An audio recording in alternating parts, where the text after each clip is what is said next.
So today we're going to do a video on the cardiovascular system.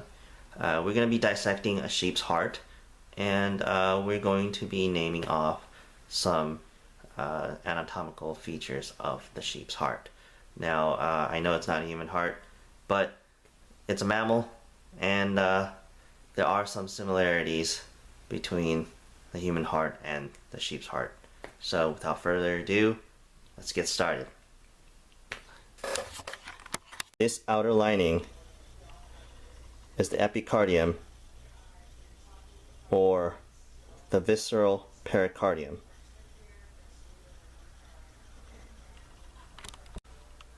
So you see here, this little thin membrane that I'm pulling up with the probe, that is the epicardium, or the visceral layer of the pericardium. This is the apex. This is the base. Is the left atrium. This area right here, that is the right atrium. The left atria contains oxygenated blood. The right atria contains deoxygenated blood. This flap right here is the left auricle, and this is the right auricle. The left and the right auricles are used to increase the amount of blood that goes into the left and the right atria. This is the left ventricle.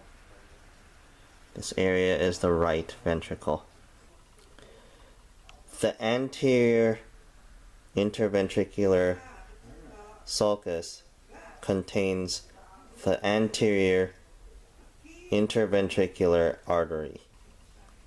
The posterior interventricular sulcus contains the posterior interventricular artery. This one right here, this is the pulmonary trunk. The deoxygenated blood from the pulmonary trunk goes to the pulmonary arteries, which go to the lungs. This is the aorta. Oxygenated blood goes from here to the rest of the body. This portion's the ascending aorta. This right here is the brachiocephalic artery. The left common carotid artery would be here, and this is where the left subclavian would be. This right here is the inferior vena cava, and this right here is the superior vena cava. This is where the coronary sinus would be, and it drains into the right atrium. The coronary sinus is a vein, and it branches out into 3 smaller veins. One of them is called the great cardiac vein. The other one is the middle cardiac vein. And the last one is the small cardiac vein. Deoxygenated blood goes from these 3 blood vessels into the coronary sinus, which then drains into the right atrium. This is the anterior view of the heart. Right here we have the right atrium. I'm going to open this up, and right here, right there, those are the pectinate muscles. Another view, this is the pectinate muscles in the right atria. This is a different view. So this is the left side of the heart. This is the right side of the heart. It's the anterior view.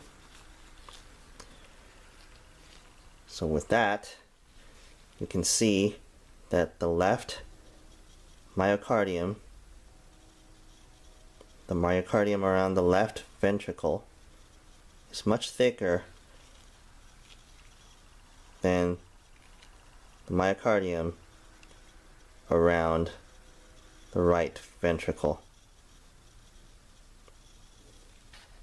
The myocardium of the left ventricle is 3 times thicker than the right ventricle because the left ventricle has to pump blood all the way out to the rest of the body.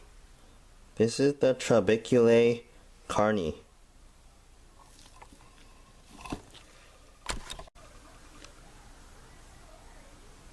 This is the interventricular septum.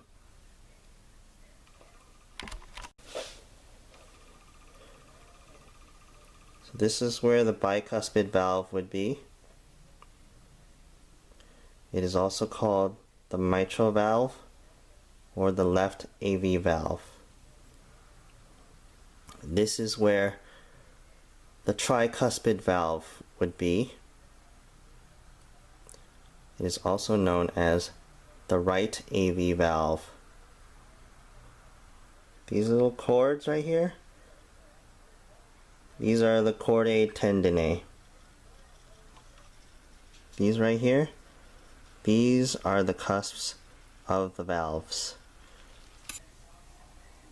These are the papillary muscles. We're going to go into the pulmonary trunk and look in there to see the pulmonary semilunar valve. Now we're going to go inside the aorta and we are going to see